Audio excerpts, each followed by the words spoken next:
नमस्कार दोस्तों, स्वागत है आपके अपने YouTube चैनल वर्ल्ड स्टडी पर, जहां हम बात करते हैं देश विदेश की जो दुनिया भर के नए इश्यूज़ हैं, वर्ल्ड इश्यूज़ हैं, उनके बारे में।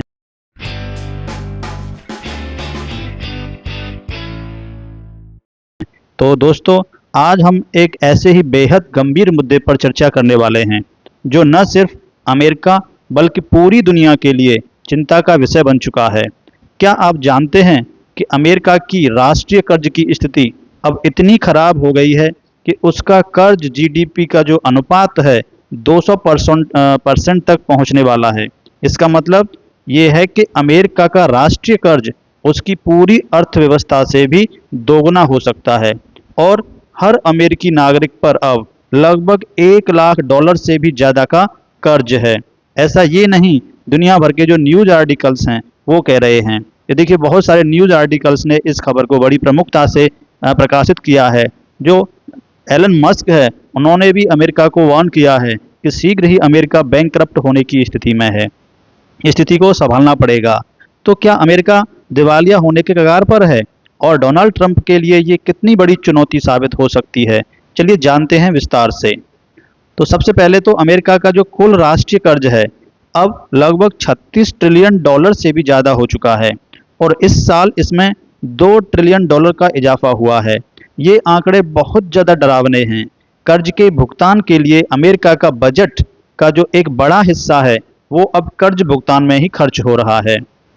आप देख सकते हैं 2023 का फाइनेंशियल ईयर का जो बजट है उसमें जो रेवेन्यू है वो केवल $4.47 ट्रिलियन है, जबकि स्पेंड किया है $6.16 ट्रिलियन। तो देखिए, खर्चा बहुत ज़्यादा हो रहा है।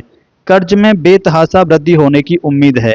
पिछले 2 दशकों में अमेरिका का जो कर्ज है $5.7 ट्रिलियन से बढ़ के $23.2 ट्रिलियन तक पहुंच चुका था और जैसे ही कोविड-19 आया तो उसके बाद ये आंकड़ा करीब $16 ट्रिलियन बढ़ चुका है। इसका मतलब है कि सिर्फ पिछले 316 दिनों में अमेरिका का कर्ज हर दिन $6.3 बिलियन बढ़ा है। अब अमेरिका का कर्ज लगभग 125% हो चुका है उसके जीडीपी के मुकाबले और ये अनुपात आने वाले कुछ वर्षों में 200% तक पहुंच सकता है। तो इसका सीधा सीधा मतलब है कि अमेरिका का कर्ज उसकी पूरी अर्थव्यवस्था से दोगुना हो सकता है। इससे सरकार का खर्च और बढ़ेगा और इंटरेस्ट पेमेंट के लिए ज़्यादा पैसा बाहर जाएगा। विशेषज्ञों का कहना है कि अगर ये सिलसिला जारी रहा तो अमेरिका को बुनियादी सेवाओं जैसे इंफ्रास्ट्रक्चर, शिक्षा और स्वास्थ्य पर खर्च करने के लिए भी मुश्किल आ सकती है। अमेरिकी सरकार अब हर दिन $1 बिलियन से ज़्यादा कर्ज सिर्फ ब्याज पर खर्च कर रही है। इस साल कर्ज के ब्याज की कीमत लगभग $1 ट्रिलियन से भी ज़्यादा होने का अनुमान है और बढ़ते ब्याज दरों के कारण ये खर्च और भी बढ़ सकता है, जिससे घरेलू खर्चे में भी वृद्धि होना पॉसिबल है। फॉर्च्यून की एक रिपोर्ट के अनुसार साई अकबस, जो कि बाइपेस्टियन पॉलिसी सेंटर के कार्यकारी निदेशक हैं, ने चेतावनी दी है कि कर्ज का बढ़ना ब्याज दरों पर दबाव डाल रहा है, खासकर मॉर्गेज और ग्रॉसरी की कीमतों पर।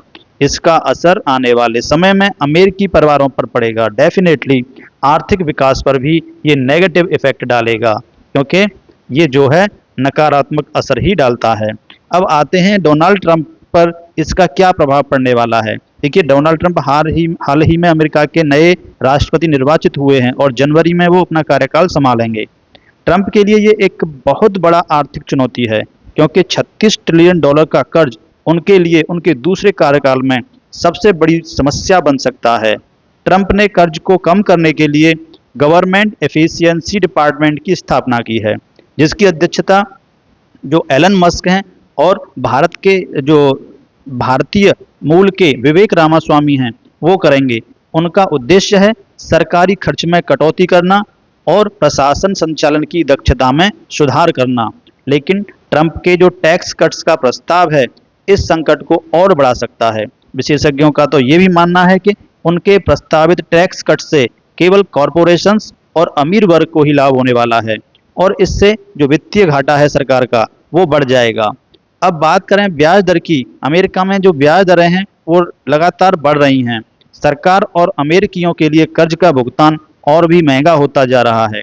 10 साल के जो ट्रेजरी नोट्स हैं, उनकी यील्ड 0.6% से बढ़कर 4.4% हो गई है, जिससे उधारी की लागत और बढ़ गई है। ये वृद्धि अर्थव्यवस्था पर बहुत भारी पड़ सकती है, क्योंकि इसका असर घरेलू उपभोग और निवेश पर भी पड़ना तय है। ट्रंप के दूसरे कार्यकाल में कर्ज और ब्याज दरों के बढ़ते दबाव के बीच में उनका जो आर्थिक एजेंडा है, जैसे टैक्स कट्स, टैरिफ्स लागू करना, एक मुश्किल कार्य हो सकता है। उच्च ब्याज दरों के कारण उनकी सरकार की जो बुनियादी सेवाएं हैं, जैसे इंफ्रास्ट्रक्चर और राष्ट्रीय सुरक्षा, उनमें निवेश करने के लिए बहुत ही कम संसाधन मिल पाएंगे। इसके अलावा ट्रंप के आर्थिक टीम ने, जो इकोनॉमिक टीम है डोनाल्ड ट्रंप की, कुछ खर्चों को कम करने के लिए प्रस्तावों पर भी विचार किया है, जैसे कि एनर्जी और पर्यावरण कार्यक्रमों में कटौती करना। हालांकि ये सभी प्रस्ताव जो हैं राजनीतिक और कानूनी समस्याओं का सामना करने वाले हैं। आने वाले दिनों में अमेरिका में राजनीतिक दबाव भी बढ़ेगा सरकार पर। रिपब्लिकन और डेमोक्रेट्स के बीच में ये मुद्दा एक बहुत बड़ा विवाद बन सकता है। ट्रंप की टीम का मानना है कि अमेरिकी लोगों ने उन्हें फिर से चुना है, दोबारा मौका दिया है और वे अपने वादों को जरूर पूरा करेंगे। लेकिन बिना कर्ज की समस्या को हल किए अमेरिकी अर्थव्यवस्था को दीर्घकालिक नुकसान होना तय है, यानी हो सकता है उनको ये नुकसान उठाना ही पड़े। तो दोस्तों, क्या आप भी मानते हैं कि अमेरिका अब दिवालिया होने के कगार पर है? क्या ट्रंप इस आर्थिक चुनौती को पार कर पाएंगे, या ये उनकी दूसरे कार्यकाल की सबसे बड़ी रुकावट बनने वाला है? आपकी राय क्या है? कमेंट में हमें बताइए और इस वीडियो को अपने दोस्तों के साथ शेयर जरूर करें, ताकि इस महत्वपूर्ण मुद्दे पर और भी लोग चर्चा कर सकें। अगर आपको ये वीडियो पसंद आया है तो लाइक करें और सब्सक्राइब जरूर करें। धन्यवाद।